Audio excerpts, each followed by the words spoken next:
Good morning to all student. Vijay classes में आपका हार्दिक स्वागत है। आज हम कैंसर का नया दो टॉपिक लेके आए हैं। आज का हमारा टॉपिक रहेगा oral cancer and second one is the Orion cancer. तो चलिए शुरू करते हैं बिना देर किए आज का topic. First one is the oral cancer. क्या है वो पढ़ लेते हैं। It is the cancer of the oral cavity. किसका कैंसर है स्टूडेंट? ओरल कैविटी का है। Next one is the which may occur into the any part of the mouth or the throat। वो कहाँ पर प्रेजेंट होता है? किसी भी पार्ट के, माउथ के किसी के पार्ट में या फिर थ्रोट के किसी के पार्ट में, किसी भी पार्ट में प्रेजेंट रहता है।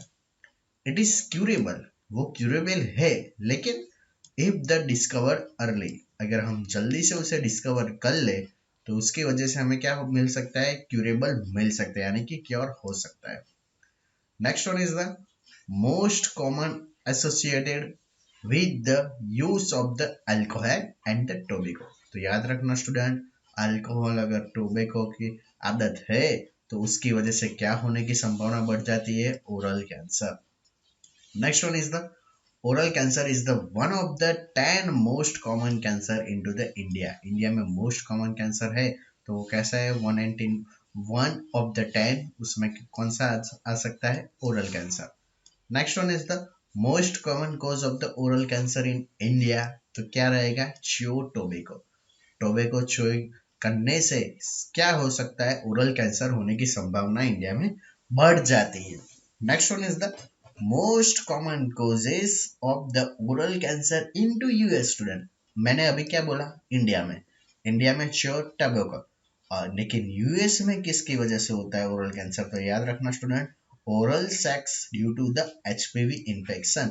एचपीवी इन्फेक्शन की वजह से, और किसी पर्सन ने ओरल सेक्स किया है तो उसकी वजह से ओरल कैंसर होने की संभावना बढ़ जाती है। तो फिर से बोल देता हूँ मैं जो मैंने पढ़ाया है इस स्लाइड में। ये कैंसर किस कैविटी का है? ओरल कैविटी का। तो याद रखना, हाईलाइट कर लेता हूँ। ये कैंसर किस कैविटी का रहेगा? ओरल कैविटी का। किसी भी पार्ट में देखने को मिलेगा, माउथ या थ्रोट के किसी के पार्ट में। वो क्यूरेबल है या नहीं है स्टूडेंट? यस सर, वो क्यूरेबल है।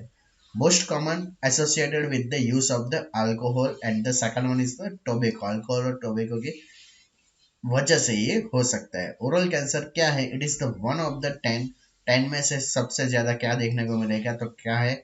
Oral cancer. वो किस में? इंडिया में। मोस्ट कॉमन कॉज कौन सा रहेगा? याद रखना, च्यू टोबैको।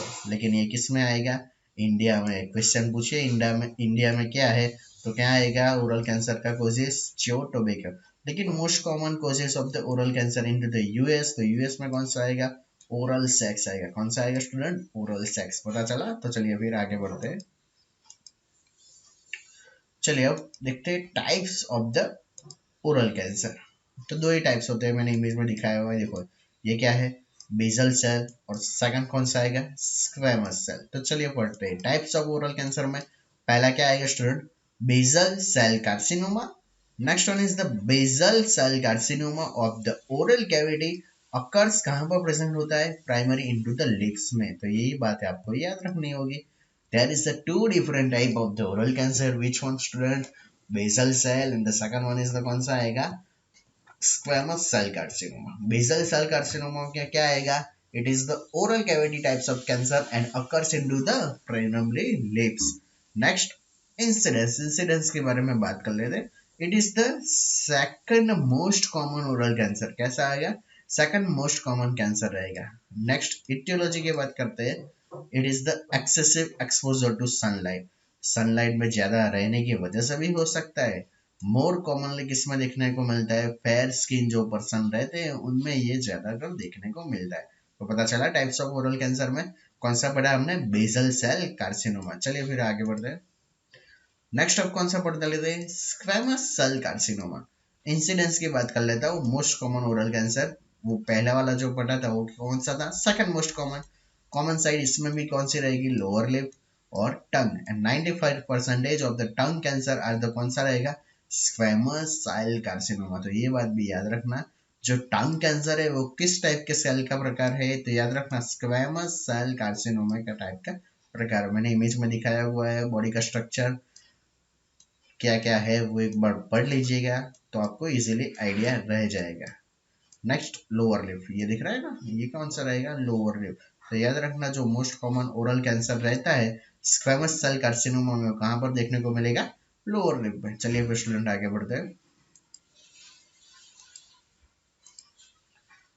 एटियोलॉजी, अब एटियोलॉजी के बारे में बात कर लेते हैं। आपको पता ही होगा अल्कोहल एंड टोबैको है, उसके अलावा कौन कौन से टॉपिक रहेंगे। क्रॉनिक इरिटेशन रहेगा of the mucosal lining of the mouth and the oral cavity.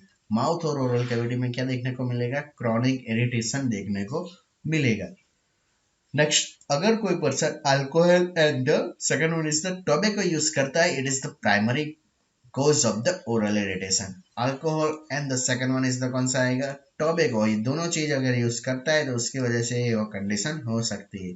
Next, clinical manifestation यानी कि कौन कौन से सिम्टम देखने को मिलता है, पेनलेस सॉर और द क्या देखने को मिलेगा, mass that will not be heal. जो भी पेनलेस सॉल या सॉरी पेनलेस सॉर देखने को मिलेगा या फिर पेनलेस मास देखने को मिलेगा, वो कभी भी हील नहीं हो सकता। नेक्स्ट, टेंडरनेस देखने को मिलेगी, difficulty into the chewing, swallowing and the speaking. Difficulty present रहेगी किसमें, च्यूइंग करने में, स्वैलोइंग करने में और द स्पीकिंग करने में। Last one is the coughing of the blood. Blood में क्या देखने को मिलेगा, कफ देखने को मिलेगा, सॉरी कफ में ब्लड देखने को मिलेगा। चलिए फिर आगे बढ़ते हो। मैनेजमेंट, अभी तक मैंने इतने सारे कैंसर पढ़ा लिए तो आपको इजीली आइडिया तो हो ही गया होगा कि इसका मैनेजमेंट वही होता है, रेडिएशन या फिर कीमोथेरेपी बोल सकते हैं। तो मैनेजमेंट में क्या आएगा student, radiation therapy and the second one is the क्या आएगा, chemotherapy. Now we discuss about the surgical management. और surgical management very important, commando procedure. कौन सी प्रोसीजर याद रखनी पड़ेगी आपको, कमांडो प्रोसीजर। विच प्रोसीजर, ये बहुत इंपॉर्टेंट है, उसको आपको ज्ञान या फिर नॉलेज बहुत होना चाहिए कि कमांडो प्रोसीजर किस में यूज करते हैं। तो पहले आपको पता होना चाहिए कमांडो प्रोसीजर किस में यूज करते हैं, ओरल कैंसर में। तो चलिए आगे बढ़ते हैं, उसमें करते हैं क्या, it is the surgical procedure. क्या है, one type of the surgical procedure. Done, वो किस लिए हम करते हैं, तो इजीली बात है, हम कैंसर के ट्रीटमेंट क्यों करते हैं, जो भी ट्यूमर है उसे निकालने के लिए। Done to remove the primary tumour surrounding. वो सराउंडिंग यानी कि किसके आसपास होता है, सर्वाइकल लिम्फ नोड। उसे क्या बोला जाता है, मैंडिबुलेक्टमी भी कहा जा सकता है, यानी कि मैंडिबुलेक्टमी हम कर सकते हैं। तो पता चला what you mean by the commando procedure. Commando procedure कोई पूछे तो पता चला it is the surgical, it is the surgical procedure done to remove the, क्या करना पड़ेगा, रिमूव करना पड़ेगा प्राइमरी ट्यूमर। वो कहां पर रहेगा, surrounding the cervical lymph node. और दूसरा क्या आएगा, मैंडिबुलेक्टमी। मैंडिबुलेक्टमी का मीनिंग क्या, रिमूवल पार्ट ऑफ द जो का पार्ट रहेगा उसे हम क्या कर देंगे, रिमूव कर देंगे। वो कब यूज करेंगे, it is use when the cancer is involved with और क्लोज इन्वॉल्विंग द जो बोन। अगर जो बोन के अंदर अगर हमें कैंसर देखने को मिला है, ये देखो इमेज में दिखाया है, तो हमें क्या करना पड़ेगा, जो पूरा जो है उसे हम क्या कर देंगे, निकाल देंगे। उस कंडीशन का नाम क्या रहेगा, mandibulectomy. Next one is the glossectomy. Glossectomy का मीनिंग आपको सबको पता ही होगा, removal part of the tongue. Tongue को हम रिमूव कर देंगे। वो कैसे करेंगे, नेक डिसेक्शन ऑपरेशन की मदद से करेंगे। तो पता चला मैनेजर में ये बात बहुत याद रखना, कमांडो प्रोसीजर। और कमांडो प्रोसीजर में क्या करेंगे, प्राइमरी ट्यूमर जो सराउंडिंग है सर्वाइकल लिम्फ नोड के आसपास, उसे हम क्या कर देंगे स्टूडेंट, रिमूव कर देंगे। चलिए फिर आगे बढ़ते हैं।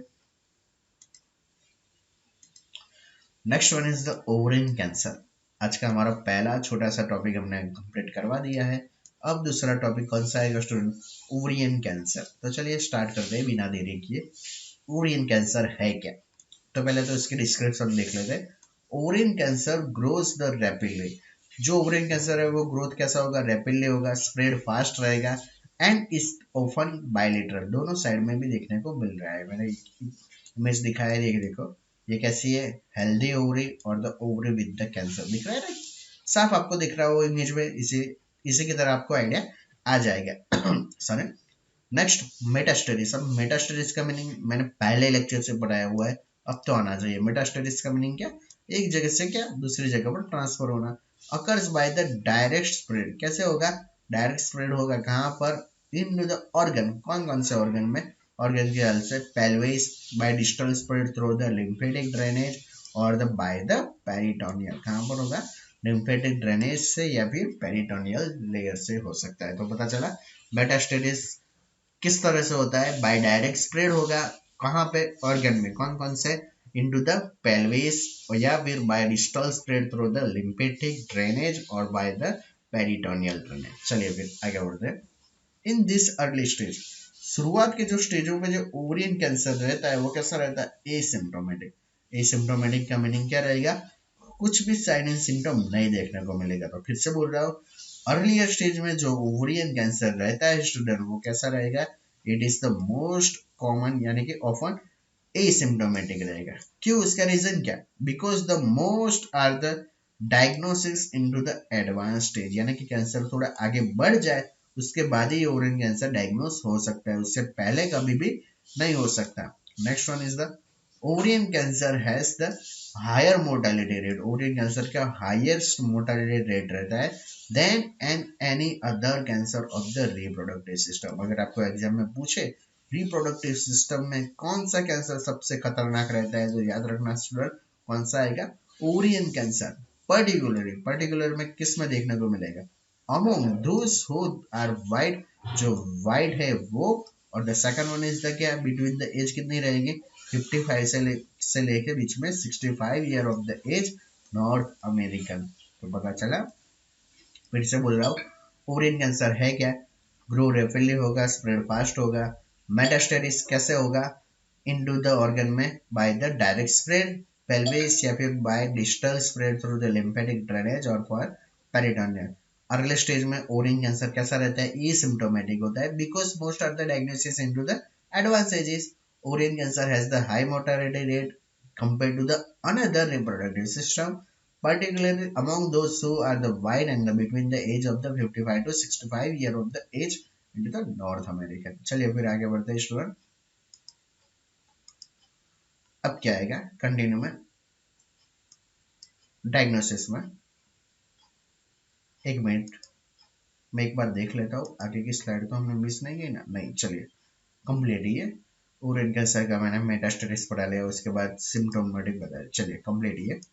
Next, and exploratory laparotomy. अब क्या आएगा, exploratory laparotomy, it is the performed to diagnose the end stage of the tumor।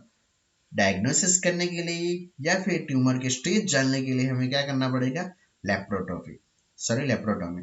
Trans vaginal ultrasound, TVS बोल सकते हो उसे, क्या बोल सकते हैं, टीवीएस, यानी कि ट्रांस वजाइनल अल्ट्रासाउंड में be also done for the screening purpose. किसके लिए करते हैं, स्क्रीनिंग पर्पस के लिए करते हैं, but will not provide a definitive diagnosis. Definitive diagnosis के लिए हम टीवीएस कभी भी यूज नहीं करते, वो किस लिए यूज करते हैं, ओनली स्क्रीनिंग के मकसद से। असेसमेंट में क्या आएगा, एब्डोमिनल डिस्कम्फर्ट या फिर स्वेलिंग देखने को मिलेगा, यूरिनरी फ्रीक्वेंसी देखने को मिलेगा, वेट लॉस देखने को मिलेगा, गैस्ट्रोइंटेस्टाइनल डिस्टर्बेंस देखने को मिलेगा, डिसफंक्शनल वजाइनल ब्लीडिंग देखने को मिलेगा, एब्डोमिनल मास देखने को मिलेगा, and the elevated tumour marker कौन सा रहेगा, कार्सिनोमा 125। ये भी बात आपको याद रखनी पड़ेगी। तो असेसमेंट पता चला, abdominal discomfort, weight loss, GI disturbance, dysfunction of the vaginal bleeding, abdominal mass, elevated tumour marker, which one is the carcinoma 125। चलिए फिर आगे बढ़ते हैं। Stage of the ovarian cancer, ovarian cancer का स्टेज, तो पहला स्टेज है, दूसरा स्टेज है, तीसरा स्टेज है, फोर्थ स्टेज है, वन बाय वन हम पढ़ लेते हैं, इजी है, उसमें कुछ दिक्कत की बात कोई नहीं है। Cancer is the confined one और बोथ ओवरी, एक या दोनों ओवरीज में देखने को मिलता है। मैंने एक बार इमेज में भी दिखा दिया है, ये क्या है, ओवरियन कैंसर। अब स्टेज 2 की बात कर लेते हैं। Cancer is the found one and और बोथ ओवरी, वही बात मैंने बोली। The fallopian tube and uterus, ये स्टेज 2 में अब दो पार्ट्स इन्वॉल्व हो जाते हैं, कौन कौन सा student, fallopian tube and the second one is the कौन सा आएगा, uterus। it may be have the spread to the other organ into the pelvis, दूसरे organ में भी include हो सकता है pelvis के, just like example bladder, rectum and the last one is the vagina। next, cancer has spread outside the pelvis, cancer कहाँ पर spread हो सकता है, pelvis से बाहर भी हो सकता है, to the other organ in abdominal या फिर abdominal के other organ, कौन कौन से, bowel, liver and the diaphragm। तो पता चला स्टेज 1 में ऑनली कहाँ पर देखने को मिलेगा, एक या दोनों ओवरीज में। स्टेज 2 में कहाँ पर देखने को मिलेगा, एक या दो ओवरी में, या फिर फैलोपियन ट्यूब या यूट्रस में भी देखने को मिलेगा। एंड स्प्रेड होगा अदर ऑर्गन में, just like bladder, rectum and the vagina में भी हो सकता है।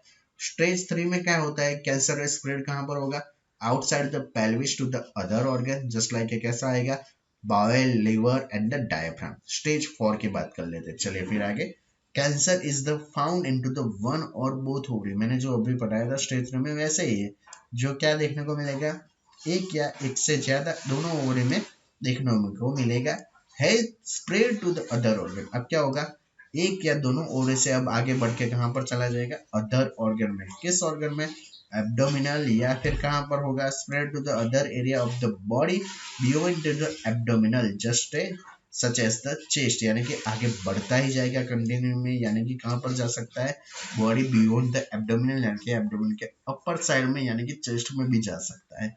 तो स्टेज 4 में पता चला फाउंड कहां पर होता है, वन या बोथ ओवरीज में। Next one is the spread कहां पर होगा, body beyond the abdominal such as the chest में भी जा सकता है। चलिए फिर आगे बढ़ते हैं स्टूडेंट।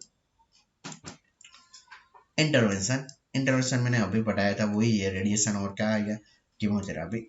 एक्सटर्नल रेडिएशन में भी यूज होता है if the tumour has the invaded the other organ.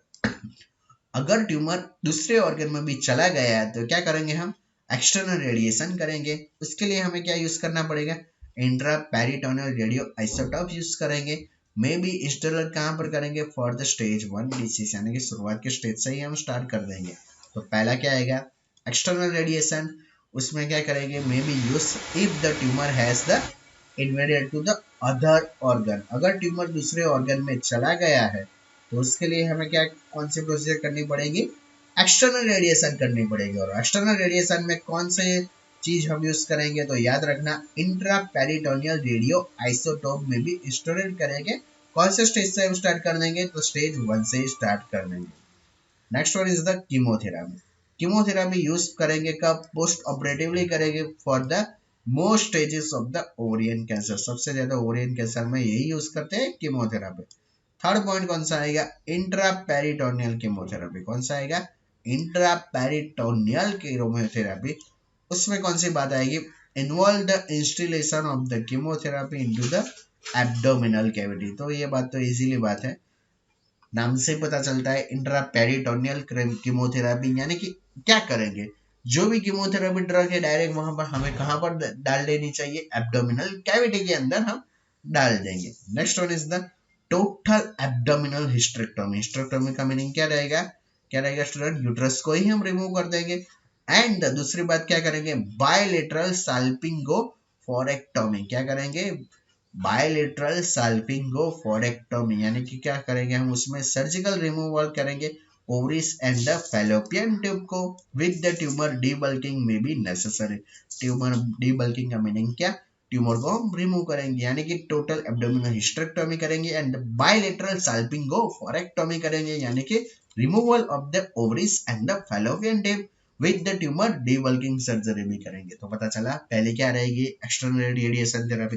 कब यूज करेंगे, जब जो ट्यूमर है वो कहां पर चला गया होगा, अदर ऑर्गन में।